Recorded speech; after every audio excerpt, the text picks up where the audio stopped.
Part of that involves our use of, we call it out of court disposal, so diverting people away from the formal court system, and that obviously includes young people as well, which I'll talk to you about a bit later on. Thank you. So, Mr. Timpson, if we start with some questions for you. Sure. So, firstly, I'd like to ask, during your review, did you find that schools are adequately supported and resourced to help young people who may be involved in knife crime or other violent activities? Well, I think the first thing to say is I did see some excellent practice, so we know that schools can provide really good support where they know it's an issue in and around their school and community. It's also true to say that there's huge variability across the country, not least because there are different levels of experience that schools have in relation to knife crime and other criminal activity.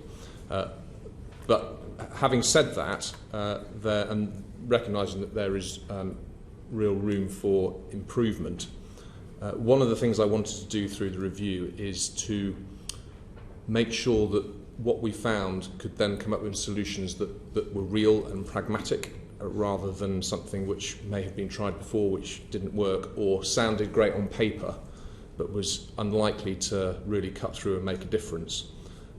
When it comes to resources, for me there's sort of two sides to that, which is really about the capacity of schools to help in trying to prevent and intervene effectively where this might be an issue.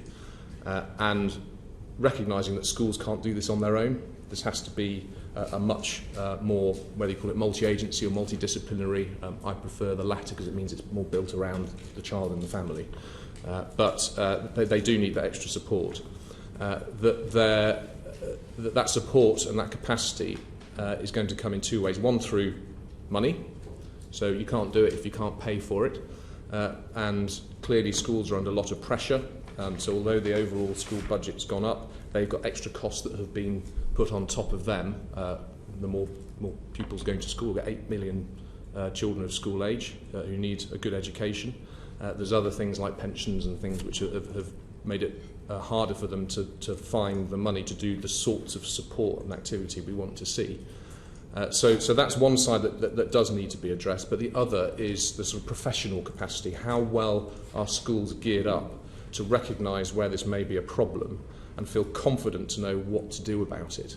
And for me, that's the area where there's still a lot more work to be done with schools who do have a real appetite to understand more about what's driving knife crime and how they can play their part. So it's not that I think that they are closed to the problem. I just think sometimes they don't have the tools or the knowledge and the experience to know how to deal with it effectively.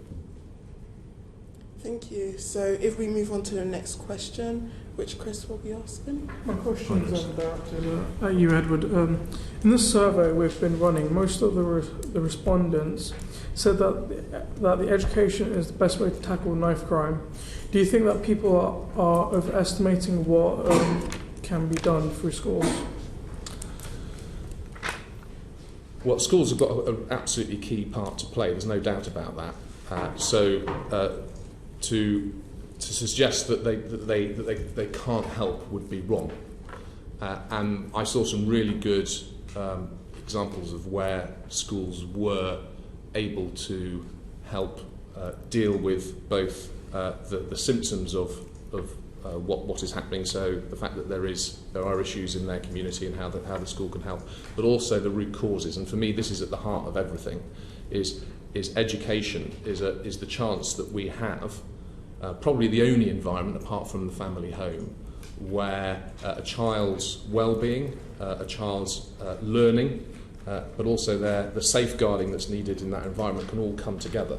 So education can be a really protective factor for lots of the children, young people that we're talking about, not least some of those really trusted relationships that they need to be able to build up within the school, and with some of the support that school has also attached to it.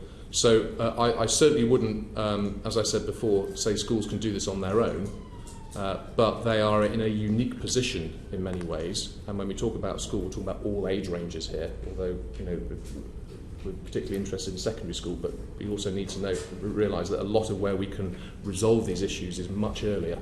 and trying to build a better understanding and working with families much more closely and giving children the resilience that they need, but also the learning experience, so they have a sense of value of both education but also of themselves and a sense of belonging. Often they're the things that are missing, and school can go a long way to providing them with it. Thank you. Thanks. So I'll now call on Theo to ask the next question. Yeah, so in your findings, was there a difference in the rate of school exclusions between young people, with groups of young people with, for example, special characteristics, for example, different socio-economic backgrounds or different ethnicities? In short, yes. And we did for the first time a really sort of full comprehensive analysis where you do what's called regression, but what that means is that for a lot of children who end up having an experience of exclusion, they won't just have one characteristic which is making them more likely to end up on that path. So there'll be overlapping aspects to them that can contribute to the likelihood of that happening. So for instance, it may be where their ethnicity, and what the analysis in my review showed is that for some ethnic groups there's a more of a likelihood of being excluded when you've taken out all the other characteristics that we can account for instance special educational needs, whether on free school meals or not, whether they're a child in need, whether they're from a disadvantaged background, that even if you take all those other factors and characteristics away, they're still more likely to be excluded. A group would be Black Caribbean, whereas Bangladeshi, Indian, Pakistani, they actually had a lower level of likelihood of exclusion than their peers. So it's a very, very complex picture. But what we can say is 78% of all children who have been permanently excluded have one of three characteristics. One is that they have some form of special educational need. The other is that they, as I say, are a child in need, and what that means is that they've been identified by children's services as needing extra support because things aren't going to plan. And the third is around poverty, that they're coming from a background of lower socio-economic, as it's called, environment than their peers. So we know from the review who the 50,000 children who are going into out of mainstream school every year, what are the characteristics that define them. And so what I wanted to do in my review is say, well, how can we identify them as early as possible and put the support in, because the earlier you put it in, the greater prospect you've got of putting them on the right path. But also, rather than looking at school by school, look at it across a local area. And this is one of the things I think that we have gone backwards on. And there's, I think, a real incentive for us to try and get back on track. And that's to see all children in a local area to be the collective responsibility of all those schools, as well as all the other services, children's services, police, health, and to work together to understand what some of the patterns that are developing around children in their community and their likelihood to get excluded. So one of the recommendations in my review is to say, actually, we should know where every child of school age is being educated, who's made that decision, and are there characteristics around some of the children who are falling out of education that we should be worried about, so that we can then put more preventative work in advance of the problem getting worse. So the review has, I think, exposed what some people believe to be the case, but now we have sort of concrete evidence about which children we're talking about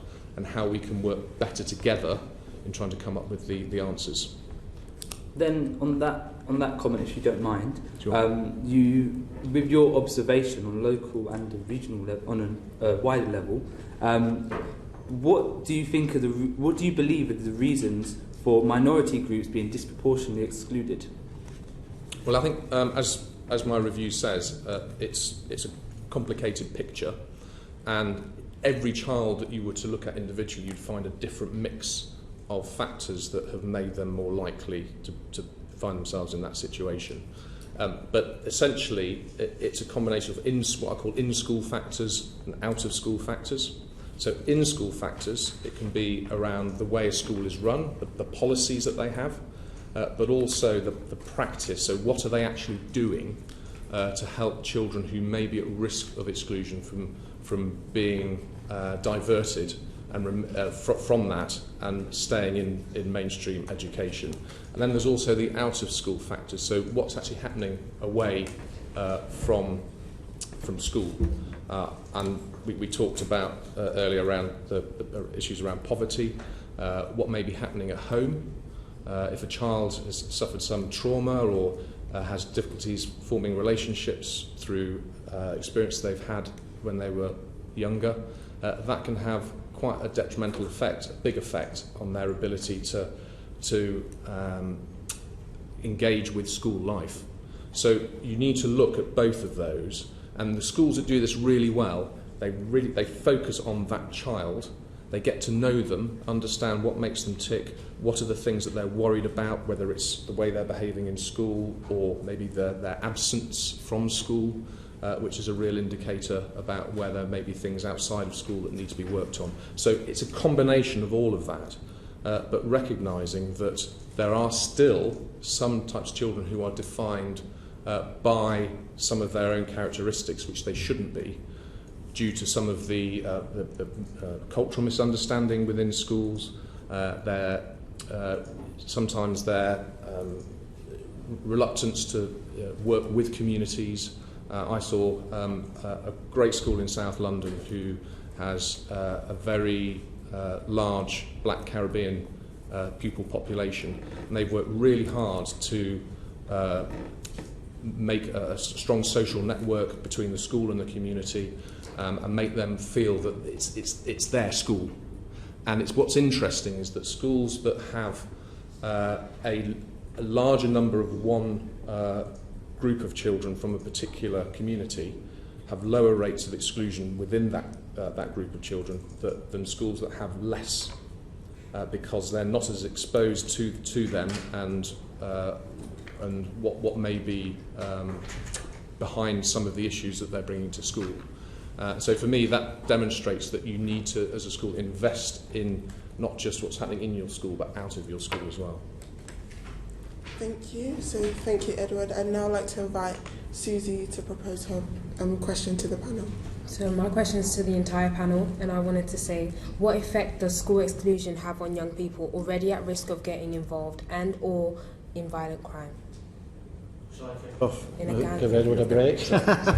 So I've done some research for coming down, so with every piece of research I stand to be corrected, but I understand in England and Wales there's 8,000 permanent exclusions, but up to 80,000 children also excluded, either getting moved from school or getting educated at home. In Glasgow last year there was one permanent exclusion, and there's been a recognition that keeping people in school for any reasons brings better benefit, and quite clearly if you put somebody out of school, they have time to kill, they're going to get involved in activity, vandalism, shoplifting, they're going to form associations that can lead to gangs and that can lead to violence. So from the violence point of view, it's better to keep them in school, but for their own development, we want to nurture our children, we want to have all our children given the best opportunity to thrive, and sometimes, as has been touched on, they're coming to school with a whole host of adverse childhood experiences, trauma that's happened in the home that's making them misbehave, for want of a better expression. And sometimes what we need to do is to take time to understand what is causing a person to misbehave, rather than just exclude them because of the behaviour they're showing. And I think that has been the positive approach taken in Glasgow, and we've seen some benefit from it. So, if I may, I think it's a similar theme. Obviously, if a young person is excluded from school, they're much more vulnerable for exploitation. They're much more vulnerable for that connections with gangs, that the county line networks. You know, they are more vulnerable to being influenced. And obviously, that protective factor is there if they're within the school environment. And one of the things that I would advocate is not just looking at the exclusion piece, but the adverse childhood experiences. You know, understanding what is going on in that individual's life, to also makes them vulnerable to violence and makes them vulnerable to exploitation, to be able to put that whole service approach around the individual. Absolutely, we need to work very closely between the police and schools to understand where a young person has been excluded, to be part of those services that works with families, that works with the whole network of services around a young person, to be able to play a role in protecting them from becoming greater vulnerability. I think, kind of for me, common sense says that if you exclude a young person and their support network is taken away, they will be more vulnerable. It's kind of almost as simple as that. That the concern is people who fall between the gaps. So what we find in Surrey is that someone might be excluded, but might not be so kind of bad that they actually go to a, say, referral unit, and so that kind of individual who falls between that gap is then, I think, far more vulnerable without that support around them. So I think logically it would expose people more. Can I just add that this is looked upon as what we call a wicked problem, in that you want everybody in your school to attain the best they can, and we have league tables and attainments to be achieved, and if some pupils are causing disruption, that may prevent you from allowing the children that you wish to go on and flourish, to learn the education they require, and therefore that's an incentive to exclude. But actually you're creating further problems for society further down the road, and certainly for these children that you're choosing to exclude. So it is not an easy one to solve, but it's one, I think, where a lot of the problems lie. And if I could just add to Niven's point, I mean, that's one of the principal reasons why one of the main recommendations I made was to start for the first time to make schools responsible for children that they exclude, for a number of reasons. One, we know that at the moment excluded children, their outcomes are extremely poor. Only 7% of children who are permanently excluded get good maths and English GCSEs, which are the sort of the bedrock to getting on in life and getting a good job.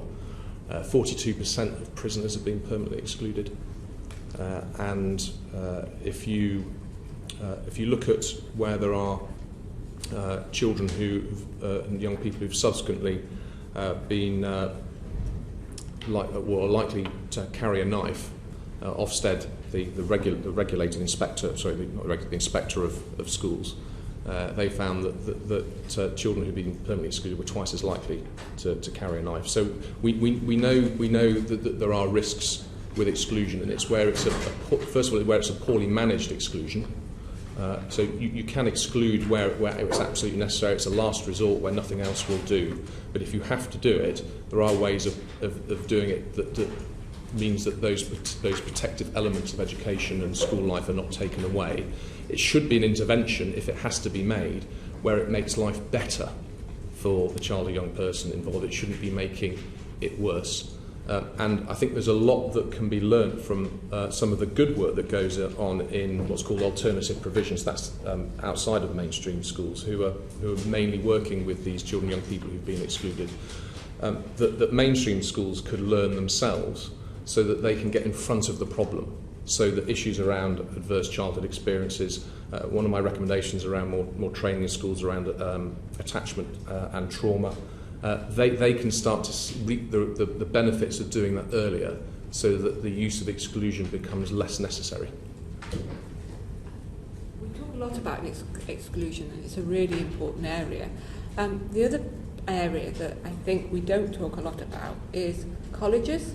So when young people are at college and involved in the next step in education, understanding how many hours they're actually spending within that college.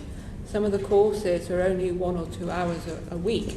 You know, what is happening to that individual during the rest of the time, how vulnerable they are, and what else could be provided to enable them to have that connection and to have opportunities wider, rather than being vulnerable to exploitation. Thank you. So I'd now like to invite Husna to ask the next question. Following on from what Edward said, do you agree with Edward that schools should be more responsible, and if you agree, who should be held account for that? following on from that's a very difficult question, because I don't know the situation as well as my colleagues here down here. What I see in Scotland is a level of acceptance of accountability by the education authorities where I work.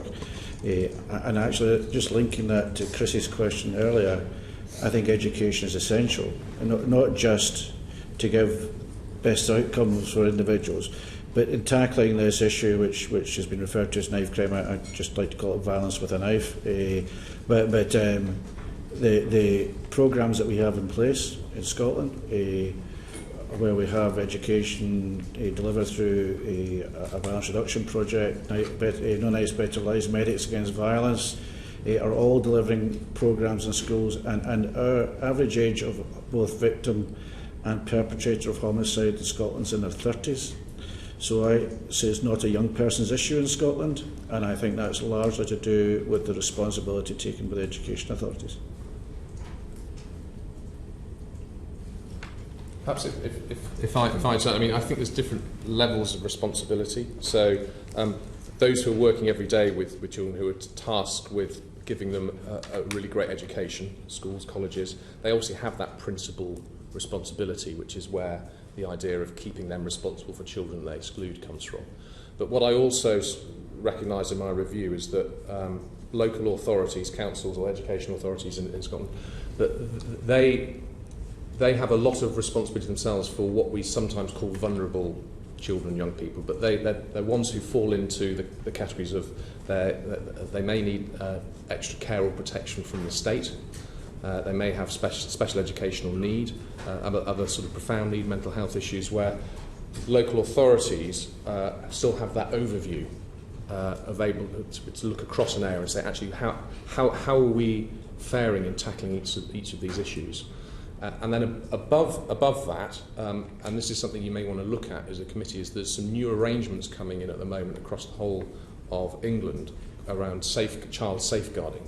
As I said before, I chair the National Child Safeguarding Panel, and what each area is having to do is bring together what are being called safeguarding partnerships, where police, local authorities and health have that joint responsibility for making sure that they have a clear plan as to how they're going to ensure children are safe in their area, but also where there are specific issues, which may be something like knife crime, it may be other forms of criminal exploitation, county lines that were mentioned before, and education will be part of that partnership to make sure that they're using each other's intelligence, professional understanding, resources, so that they can be as efficient and as effective as possible at getting, in, as I said before, in front of the problem, but also where things are going wrong, they're in a good position to work together to come up with the solutions. So I can speak on behalf of the police, but obviously not on behalf of the academic. One of the things from a police perspective we would want schools to be doing is definitely that information sharing, understanding who they are identifying as young people who may be at risk, who are carrying knives into the school. That's absolutely not about criminalising young people, but it's about sharing that information so we can understand as a collective what's the right approach around that young person, so that there are, for example, in some of the locations in West Midlands, we've got really good sharing arrangements. We'll get told when a young person has come into the school with a knife, and then officers and PCSOs can work with that young person, with their family, to help them understand the risk factors that they have and the risk they're putting themselves at. The other thing I would ask of schools is to be open to operations with the police, to be open to working with the police and having officers into establishments, because one of the things that's most important is that the young people see police and PCSOs as legitimate. They see and understand and have the right perspective around authority, so we can build those relationships so that when they are in fear of violence, they can absolutely feel confident to raise the issues. And then finally, I think one of the other pieces that I'd just talk about that is really helpful is when, for example, from a police perspective, we understand there's a domestic abuse incident taking place, that we are then sharing that information with the school when it's the parent of that young person, so that they can understand if the young person is behaving differently in the school that day, what the factors are in that person's life that are contributing to them to help them understand perhaps why they're behaving in a particular way that would lead to exclusion that day. Thank you. So I would now like to ask James to present the next question to the panel. My question is to the entire panel. Could you briefly explain what your opinion is on knife prevention orders? So I'm conscious that's obviously a Home Office initiative, and policing-wise we have to be very careful around commenting on government policy, because we are obviously impartial and independent. My observation is that certainly from a policing point of view, we welcome the chance to have more powers. Clearly there's a lot to knife prevention orders that are very preventative, that look good in my opinion, and that provide us with real opportunity. I'm aware there are some concerns around, I guess, sort of human rights. So in fact, young people can have these on a lower burden of proof, a civil burden of proof, these orders given to them which can prevent social media usage and so on. So quite wide-ranging powers. And there are some concerns around that. But my view is it does go before court to decide on that before it's brought in. The court would obviously assess proportionality, so there are kind of checks and balances there.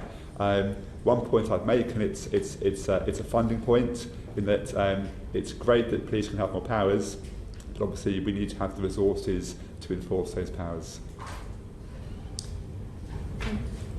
I think it's a tool that we should be making use of as part of our toolbox, but it needs to be done in a very carefully and considered way around the individual, the young person, what is the factors that would have the most effect in that circumstances. So it's not a generically applied power, and it should be part of an escalation process.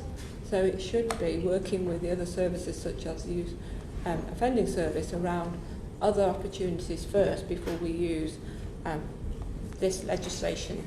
The other thing I think we've got to be really mindful of, and when we're using it, is it doesn't become a badge of honour. You know, sometimes some of the other orders that we've applied in the past, like rounds around antisocial behaviour, have almost become a badge of honour for that individual. And then finally, one of the challenges that we always face is when we have the additional work that comes with this, so it is affecting police resources. But then the other aspect is when we have a breach of an order, what happens to that young person at court? So the same perspective needs to carry on into the criminal justice system, because if it has no impact, it has no teeth, and it has no opportunities to make a change.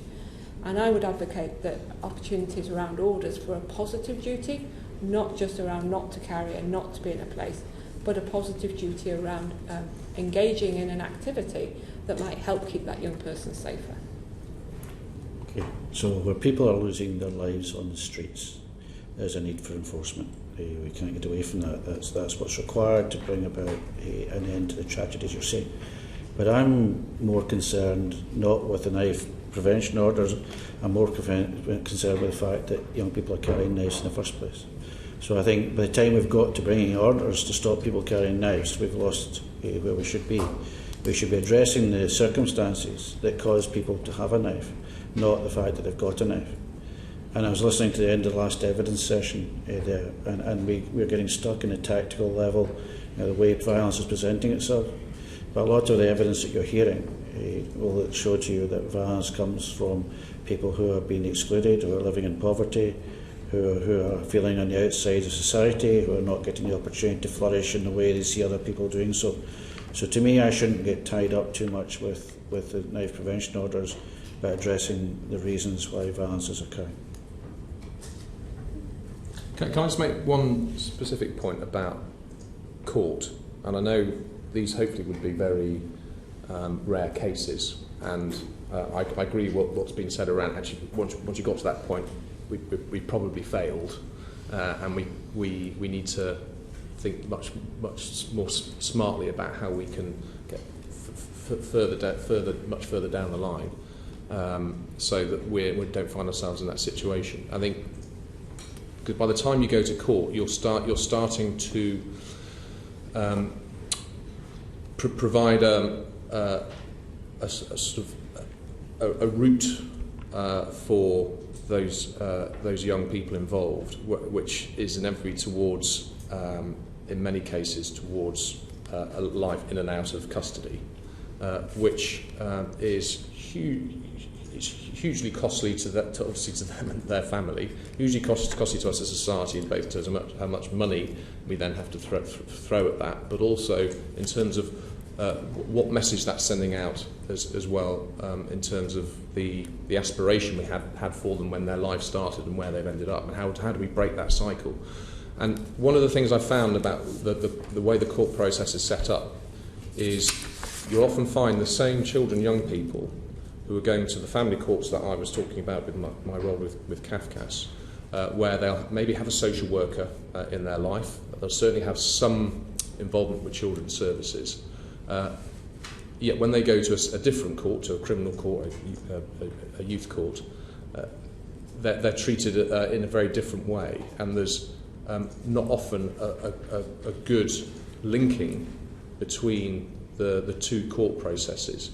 And what I think in those situations should be happening is that any child or young person who's before a court, it would be helpful, first of all, if the same judge or magistrates saw them because they know more about them, rather than just seeing them as another name on the page. But also, if they do have a social worker involved in their life, then they should be involved at every stage, so we don't end up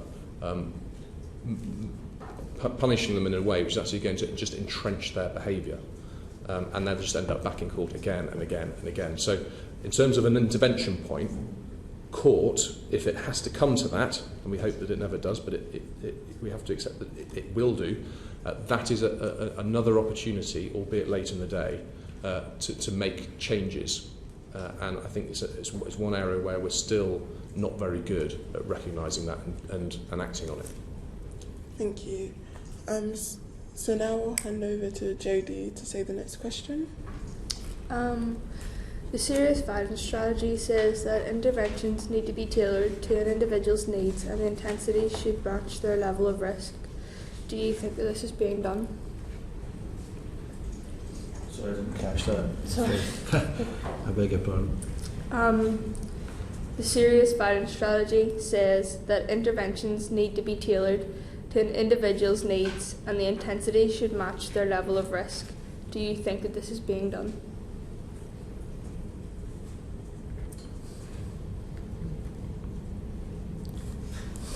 I suppose that's quite a difficult question, really, because it can apply in different locations.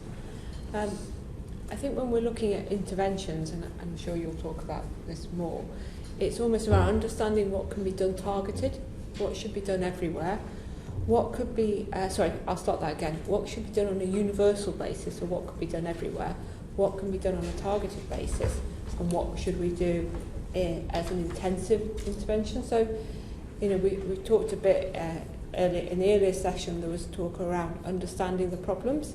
So we absolutely need to understand the problems, understand what works in different locations, understand what works with different individuals, and look at the targeted approach for those locations, but also look at what is needed, perhaps, for example, in all schools. So, from a policing perspective, a programme that has connectivity with every school is useful, and then you would perhaps do more intensive work with targeted schools in particularly more vulnerable locations, and then more intensive work with those that are more of the, areas you want to make the greater impact on. I think the question, should interventions be kind of tailor-made in effect? Well, absolutely, yes, they should be, based on individuals. So in Surrey we have a scheme which tries to keep as many young people out of the formal court process as possible, to deal with people via more informal means, and every young person we deal with in that way, it is a tailor-made approach. So that's why in my force area we do very much, before it even gets to court, before it even gets to a formal criminal justice kind of sanction, we're dealing with the majority of young people at a lower level, but tailor-made with the same person working with them throughout, and it works. we have a whole lot of intervention strategies which are aimed at people in different stages of their life. I spoke to a third sector partner in the last couple of weeks who's going to try and run a programme across Glasgow and the west of Scotland where they're intervening with 30 or 40 people in each school who are likely to get into the criminal justice system. And that's a sort of global outreach, but it provides alternative paths. But to me, the most important thing that we found with all our intervention programmes is a lot of people who get into the criminal justice system have no proper adult role models. They've lacked empathy or understanding in their home. People have not shown them the compassion that we've all had growing up. And sometimes the first time they've really experienced someone believe in them is when they've had an organisation intervene and show them a different route. So to me, it's a variety of options for whoever may require it. The most important thing is that they're there, and we have a programme where we take people who have serious been violence offenders in their life, have been in prison, and we give them jobs. And I believe everybody requires a second chance, and we shouldn't just write people off at any stage in their life. So yes, I think the answer to your question is yes, but also as long as there's interventions there. I think the other aspect of it is not just looking at the individual, but looking at the risk factors of those around them, so their friends, their family. And one of the approaches that we advocate in West Midlands Police is that when you're dealing with a young person, understand their siblings and understand their friend networks, and work wider rather than just with that individual. So tailored, but tailored around those that are at risk around the individual as well. Thank you. So I'd now like to invite Jack to ask the next question. So in line with what Superintendent Davies said, some of the evidence we've received argues against putting young people through the criminal justice system and points to other tactics which divert them from it as being more successful. Do you agree that these tactics sitting outside the formal criminal justice system could be useful for young people? So I'll start with that one. Definitely. So as I mentioned, sorry, we've kind of led the way with that kind of approach. For me, there are three reasons why it's better to deal with young people outside the criminal justice system. Firstly, I think there's more support available. So what we found is that because when we work with young people, we call it use-restorative interventions, and we have one officer or one member from the county council who works with that young person with a bespoke plan for them, and they stay with them throughout, so they get a great amount of support. It's tailor-made, and it kind of molds around them. So the support by that means is strong. Victims are happy, in fact, and so whilst you might think that victims would say, I want my day in court, actually about 91% of victims are happy with the approach that we use in Surrey around avoiding the court process. Secondly, by using more kind of formal methods, there's a degree of labelling involved. So someone will have that label of being a criminal, and that labelling and that exposure to the more formal parts of the criminal justice system is unhealthy for individuals, certainly in later life. And the third reason is that impact I mentioned in later life, where it does change life opportunities. And I was speaking to one of my team only a few weeks ago about a case they dealt with where an individual having an education had made a silly mistake, but it was a criminal offence. And that individual, if they'd gone through a formal kind of criminal justice process, they'd have lost their place at where they were studying. Their whole kind of life plans would have just come to an end, really. But because we were able to intervene and bring in this approach that we have, the more informal approach, we could work with the educational provider and that person kept their place. So suddenly someone whose life chances would have been destroyed in many respects or massively changed, we've actually kept well on track. So no, really, really important and really positive for me.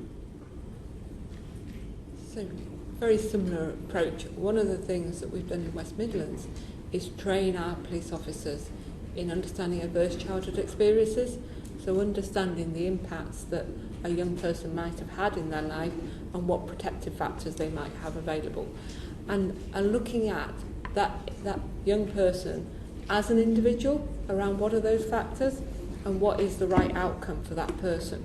So rather than just taking a punitive approach, looking at other opportunities to either signpost them into services or work on out-of-court disposals and different opportunities.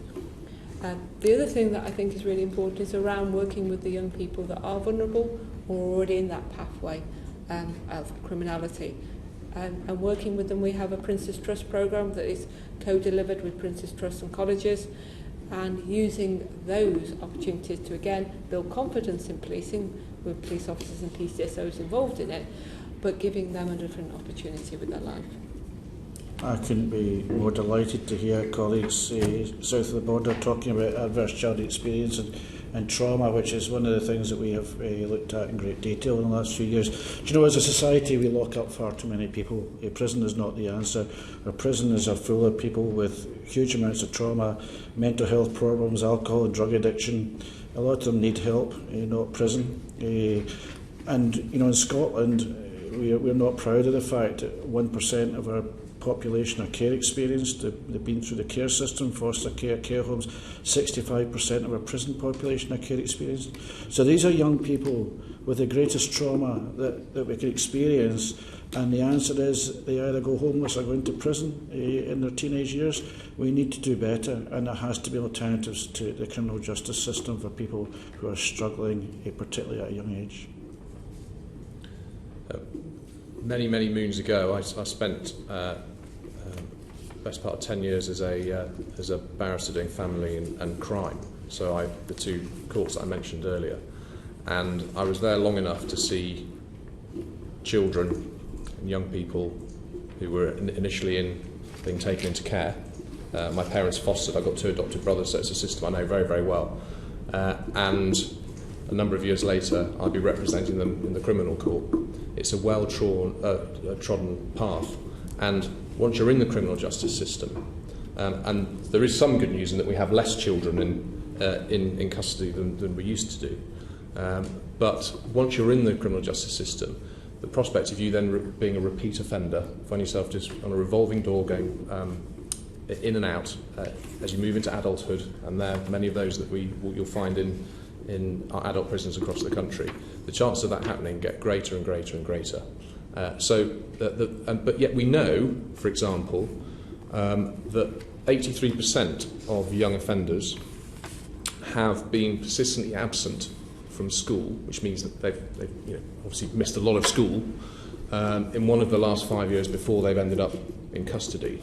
And so that is another indicator that we already know is going to accelerate the likelihood of them ending up as a young offender. So there is still more that we can do to ensure that cycle does break, because even more depressingly, it comes generational, and I'm sure all of us here will have seen that, where it's handed down through a family. So really, what that is telling us is that they need help, and there are plenty of people in prison whose lives could have been so different from what they are. Our family business, which I don't run, my brother runs it, but Timpson's, that 10% of their workforce are ex-offenders. So we take them out of prison. We don't just give them a job, but we also make sure that they're in a concrete a home environment which is going to sustain, that they're not in debt, that they're out of the area where they were getting into difficulty, that we provide mental health support and an opportunity to make a new life. And they actually end up being some of the most reliable, loyal employees that the business has. So it shows that they could have offered something so different if they had been given perhaps a different opportunity. So really, it's a responsibility on all of us, whether it's in the roles that we have or government, or actually in communities where a lot of this used to happen, to help build that resilience that those people needed, which, because it was lacking, they ended up in a very, very different place. knife out of fear, then once they are criminalised, their life chances change significantly. So we need to understand what's the programme that will help them realise the risks around that and prevent it happening again, rather than going through the court system. One thing of interest is that obviously there are numerous different police forces across the country, and each force tends to have a different policy on certain things. So in my force, we include knife crime within our restorative interventions. So a young person with a knife need not go to court. It's done on a case-by-case basis. But you'll find in some other areas, some forces wouldn't include young people with knives. That would be the case if it's too serious to go it must go to court, basically. So you do see some variation, but again, from my perspective, there are different types of severity of knife crime, and someone who's going out with a knife to just seriously harm someone and attack people is quite different to someone who is naively carrying a knife because they're a bit fearful, perhaps, for example. And so we do let young people who carry knives, if appropriate, they can be dealt with via another court approach, a restorative intervention. Thank you. So I'll now ask Ewan to ask the next question. As you mentioned before, Superintendent Davies, you use informal interventions in Surrey. We'd like to hear more about your restorative justice work. Okay, so basically, when a young person offends, every scenario, as long as it's not one of the most serious offences going, so serious violence, indictable only, but for the vast majority of offences, that case will go to a central team to be assessed. And so one of my central team will work with the county council as a bit of a panel, and they will review every single case. Every single crime carried out by a young person will be reviewed on a case-by-case basis to look at the appropriateness of the next steps. So they will look at, for example, previous history, previous behaviour, previous actions, the circumstances of the actual offence, the victim views as well. So all sorts of things will be considered in then deciding what the next step should be. And for a lot of cases, the majority of cases, it is through a youth restorative intervention. And so as I mentioned a bit previously, that means that the young person will be told, you will work with a single person, either a police officer or someone from the county council who's trained in restorative practice, and there will be set things to go along with. So a bespoke kind of plan of action, which could be some courses, could be some community kind of work, could be some one-to-one sessions. So all very much tailor-made around that individual, which they must then work through over a series of months. If that is done successfully, then that crime will be in effect finalised or kind of ended as an informal resolution, basically.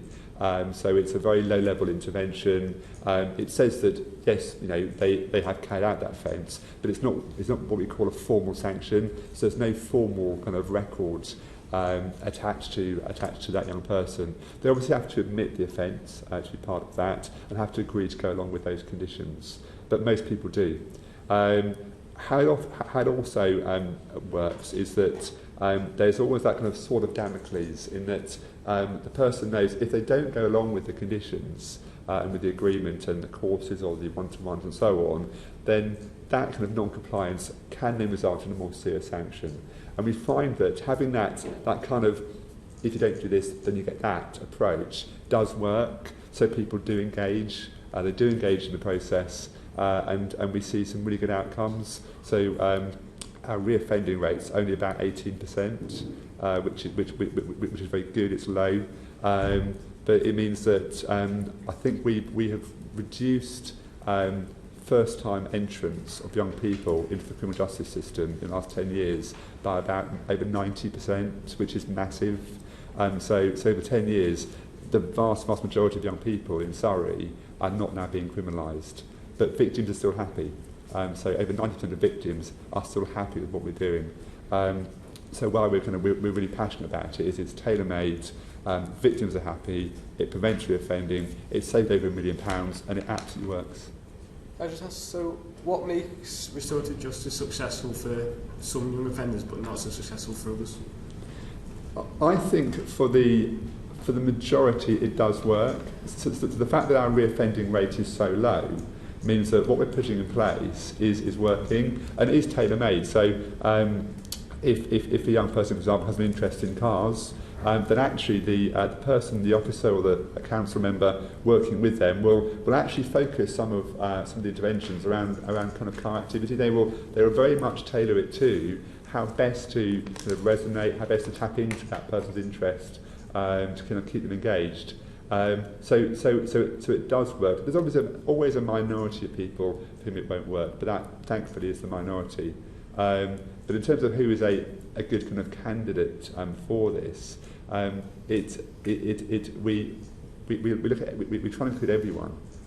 Everyone is eligible. We'll go to that panel that I mentioned of police and council to see can we include that person on our scheme. And only if someone has got a real history of kind of offending, where we think it's not going to work, obviously we wouldn't try in that case. But for the majority of cases, it does work.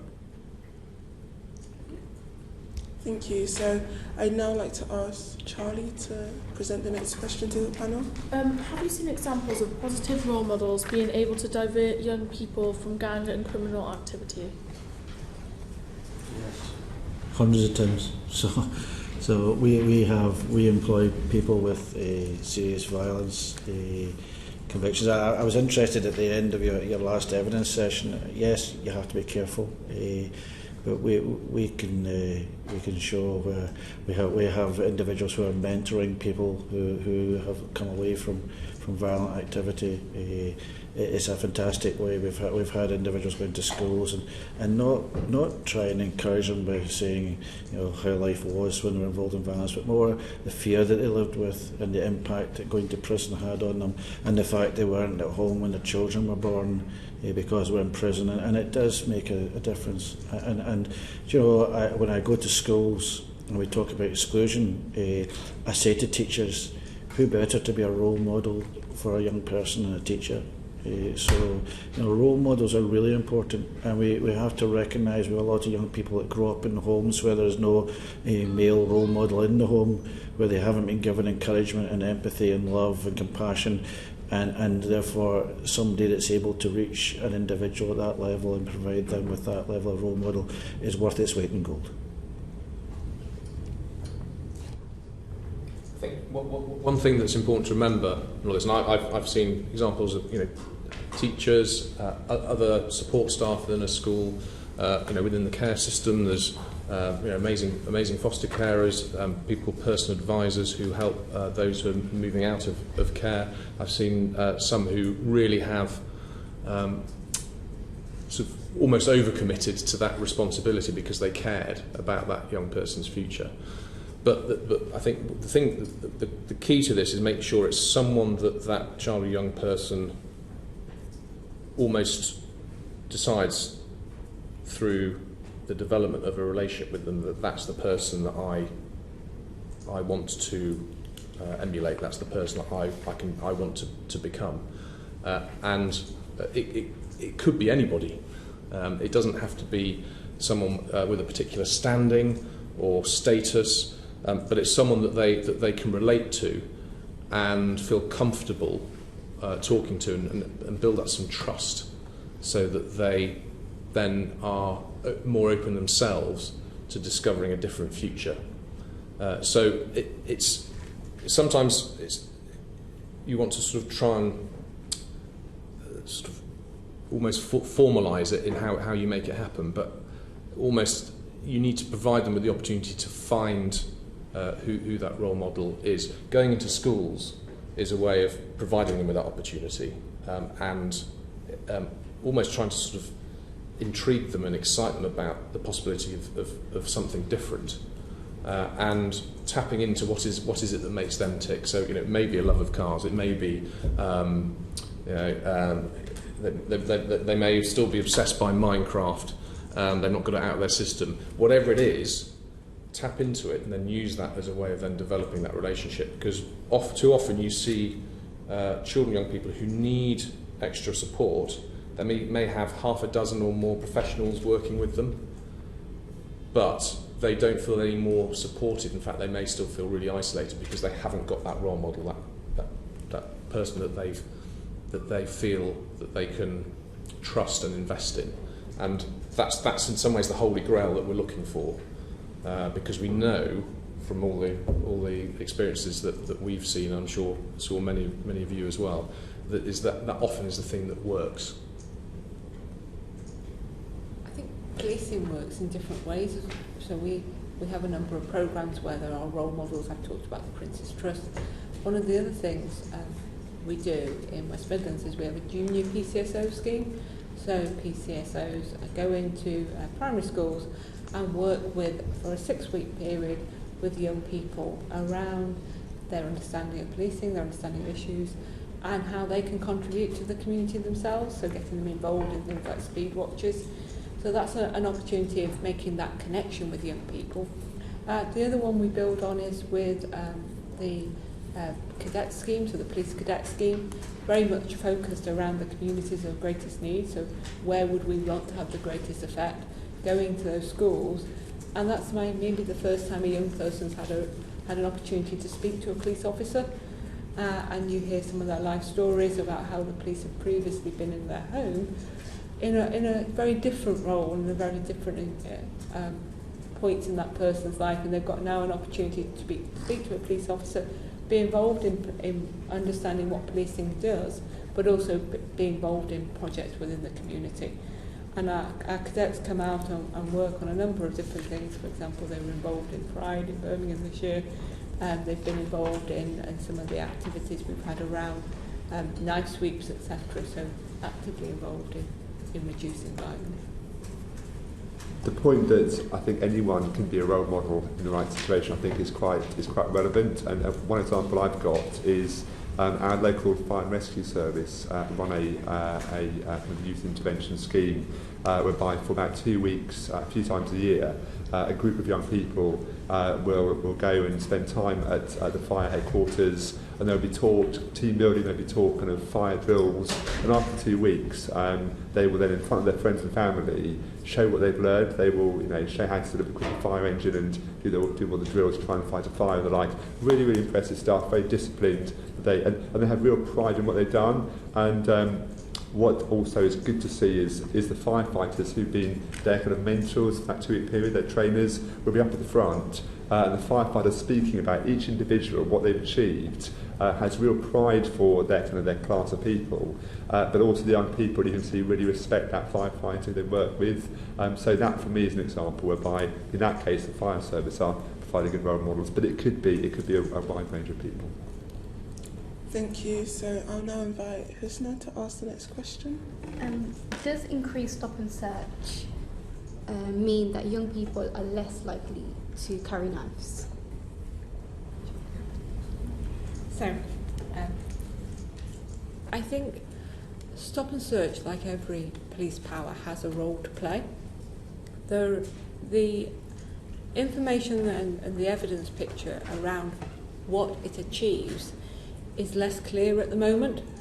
So some of the work the College of Policing is doing is identifying there is a weak case for a medium and long-term effect that stop and search will have. There's also, from our own experience in West Midlands Police, we, as a result of the escalation in violence that we saw earlier on this year, where we had the tragic loss of 3 young people in a very short period of time through murders, we took a very robust approach around stop and search, but looked very carefully at that correlation. There's no obvious impact at this point in time. But what it does play is an opportunity to reassure the community. It's part of that effect in terms of taking a visible opportunity to deal with a specific problem at that point in time. One of the things very cognizant of, and when we're using this power and how it is perceived by young people in particular, is around policing, just seeing the effect it can have on how young people perceive policing, how it can create tensions and a longer term negative impact. So it needs to be very carefully used. But it is a tool there. One of the points that we advocate when we're doing our stop and search is stop and talk and stop and think. So that conversation is really important. So it's not just using the power, but explaining what it's about, explaining what other opportunities there are for young people. Once the interaction has taken place and that conversation has taken place with the young person, then we work very closely with other services such as the Youth Offending Service and other youth work around what opportunities there are to divert that young person away from the vulnerability that they might be experiencing in the area that they're in. And the other point to add around it is that it's useful to use it in conjunction with other agencies. So again, one of the things that we've done in Birmingham is working with the youth services, getting them into the area, into the geography either before or after a police operation, so that they can make the connections with the young people and again look at how do we divert them away from the vulnerability that they could be open to. So, first of all, if you're wanting to stop people carrying knives, there's a problem in a particular area, then there's no doubt that enforcement's required, and searching is one way. If someone thinks they're going to be searched, they're less likely to carry a knife, so we have to recognise that. And I totally agree with Sarah. Lockhart's theory, every contact leaves a trace. If you're going to search someone, we'll do it in a way they're going to get a positive outcome from it and not leave thinking the police are bad people because they searched me. But I'll repeat my answer from earlier. When we get bogged down in searching, we've got ourselves far too far down the line. And if you want to tackle violence, you want to find out why people are inclined to carry knives rather than get tied up with how we go about searching for them. We need to start tackling this further upstream. I think also it's not a clear-cut answer. So we find that the vast majority of searches that are carried out are for drugs, specifically cannabis possession, that actually is not a priority area. So I think that can it stop young people carrying lives? As mentioned, in certain situations, yes, it can. If you've got intelligence that there's going to be a fight or disorder in a certain area, then you can put powers in there around stop and search, put officers in there and use that power quite robustly and prevent those knives being carried and prevent serious violence. So it can have an effect with the right intelligence in the right situation, but as a broad brush approach, I think that it's a far weaker link. Thank you. So I am aware that we are running slightly over, but I hope you will all be okay to stay for a couple more minutes just for our last few questions. Okay. So I'll now pass on to Bailey Lee to ask the next question. So in our online survey, which has had over 1,600 responses so far, young people have told us that the fear is obviously the primary reason for why they carry knives. Do you agree that the government's proposed public health approach will work to make young people feel less scared in their own communities? I'll kick this one off because we've been working with the public health approach for quite some time. So first of all, 100% agree with that, Bailey. Most people that we come into contact with who have been involved in a life of violence tell us that they carried a knife through fear, which is why I have a campaign against a number of my colleagues down here to stop putting pictures of knives on Twitter. We know what knives look like, you don't need to put the picture there. I do think that is a factor. The public health approach is more than just tackling that. Public health approach is about identifying all the factors that are contributing to violence in a particular area and addressing them. And if you can do that, then you will reduce the fear, which will mean that people will stop carrying knives. It's a cyclical thing there. But I'm delighted that the government down here are embarking on the public health approach and encouraging that to be done. We've shown the results that we've had. I wouldn't for 1 second say that we're at the end of the journey. We had 59 homicides in Scotland last year, which is 59 too many. But from where we were in 2005 with 137, we've come a long way, and there's been a lot of people who played a part in that. And it's important to recognise when you're adopting a public health approach, this is not just the police. And you can't say to I think one of the problems we're having is that there's violence in the streets, so we turn to the police and say, what are you doing about it? It's a society problem. And the public health approach requires us all to address it in all the organisations, and the success in Scotland is that it's not just been the violence reduction unit or the police or the health professionals or the education or social work. We've all been working in concert, and I think that is the way forward. So I think the public health approach has the ability to do short-term and longer-term. I think it is about recognising that violence isn't acceptable, and it's about growing a voice in communities and a voice around positivity about young people, and also about positivity about communities, and having an aspiration that is more positive rather than just a reduction of violence. So it's about trying to build those expectations that people can be safe. From a policing perspective, I think we need to understand more around where young people fear violence. So not just that they fear it, but where do they fear?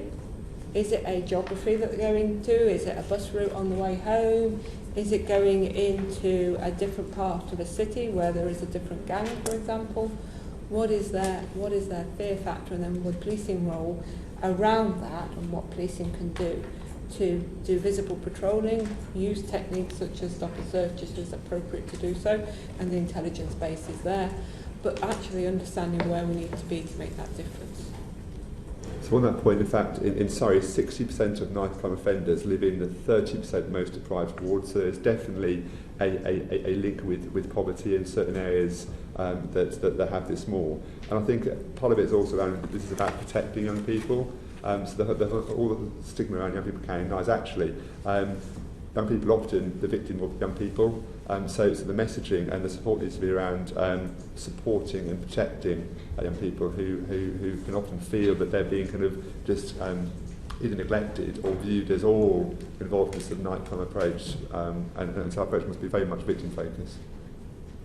So if you go back to what I said earlier about the sort of drivers and characteristics behind children more likely to be excluded, many of those are essentially around socioeconomic factors, disadvantage, deprivation, and they're very similar issues where we've taken a public health approach where we've been very successful. So, for instance, driving down teenage pregnancy rates, driving down smoking, and the root causes, although they won't be identical, we're looking in the same areas when it comes to some of the issues that we're discussing around knife crime and falling into criminality. So in my review, I endorse this approach. I actually think it's really refreshing because it's taking us into what I think is a much more productive area of really ensuring that we get to the root causes rather than waiting until things have already gone wrong and putting a sticking plaster over it. We know it doesn't work. It may contain the problem, but it doesn't resolve it, and that's, I think, what our public health approach has got much more likelihood of being able to do. Can I just add that one of the success factors in Scotland has been the ability for the Violence Reduction Unit to be innovative, to try new things and to look for new opportunities. One of the worries I have with all these things, and it goes back to the schools league table, is that there's going to be outcomes placed around the violence reduction units. They have to, and therefore we're making assumptions about how we're going to impact on violence by setting these outcomes. And if we set the outcomes and the goals, that's what we're going to work to achieve, which then takes away the innovative part that has been the success. So my plea would be, if you're going to set up violence reduction units, give them space to operate. So my work with the Violence Prevention Alliance has been very much around getting an evidence base around what works and where it works, and that's key. We talked earlier about the short-term funding challenge, and that short-term funding challenge, for us to make it more sustainable, we need to understand what works and build a business case around it so that we can commission it for longer. Thank you. So, as you're all aware, we will be taking these recommendations and other recommendations to form a report for the government. So as my last question to you, I just wanted to ask if you could briefly summarise one recommendation which you would like us to consider. What I in terms of sort of an olive branch and to back to you is the National Child Safeguarding Practice Review Panel that I mentioned earlier, which has been in existence for just around a year, but it's the first time we've had sort of national overview. of child safeguarding practice.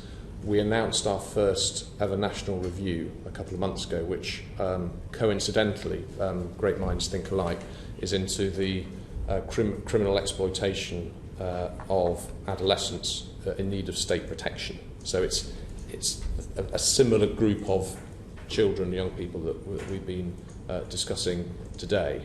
And so the evidence that you have gathered for the purposes of your report, I think, is absolutely the type of information and insight that would assist our national review. So whether we are reporting before or after you will depend on that. But in terms of the evidence that you've collated, then I will pass that on to the review team, so that hopefully it will enrich some of their understanding. And so I suppose in saying that goes to my recommendation, which is about sort of collective responsibility. So recognising that no single person or agency can do this on their own. So whether it's looking across national government and the different departments, looking at a local level in the new safeguarding partnerships, looking at schools and then working more as a family and seeing this as a joint endeavour, that sort of collective buy-in at all those levels, I think is essential if we're actually going to make some discernible difference for the lives of children and young people now and in the future. My plea would be around about trauma. The research I've done says that 4 times more likely children excluded in England and Wales are 4 times more likely to have been growing up in poverty. I think Edwards has supported that. 10 times more likely to have mental health issues. And I think, to a certain extent, if I was critical, I think down south here, you're slightly behind other parts of the United Kingdom in looking at adverse childhood experience and trauma. And I'm staying away from adverse childhood experience because academics get into a fight about it. But I think everybody can agree that if you carry a lot of trauma as a child, it's going to affect you as you grow older. So any decision that's being made about a child should be based on understanding the background of that individual and the trauma they're carrying, and I think that is essential. So I endorse everything that's been said so far, and I'd add to it that sustainable funding is really key. I fear that we will set things in place that don't have life to them and then let young people down, and also a whole government approach. So policing is not going to solve this. We can't police our way out of it. It needs that whole system, and every part of that system, so every part of public sector, needs to understand the role that they have to play within violence reduction. And I endorse the funding point, and it has to be sustainable, but also across all the relevant agencies, because clearly solving this is a multi-agency approach. No one agency can solve it on their own. And so, for example, there's talk of police investment at the moment, but actually police can't solve it on our own. We know about cuts to councils, youth services and so on. Various different agencies all have key roles to play in working together, and they all need the right funding for this. Thank you. So this brings us to the end of our last oral session for today, and I would just like to once more thank every single member of our panel for coming to share your evidence and your insights into the topic of knife crime. And this brings our meeting to a close. Order, order.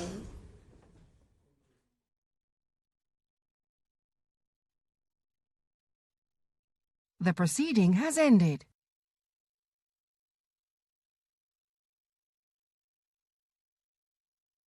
The proceeding has ended.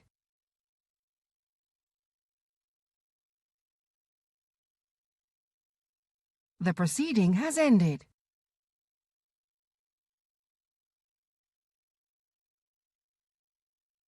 The proceeding has ended.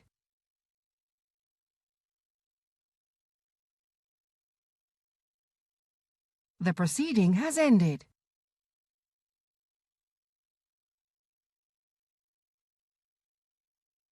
The proceeding has ended.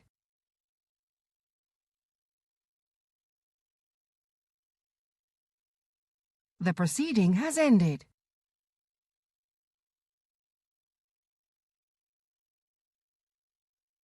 The proceeding has ended.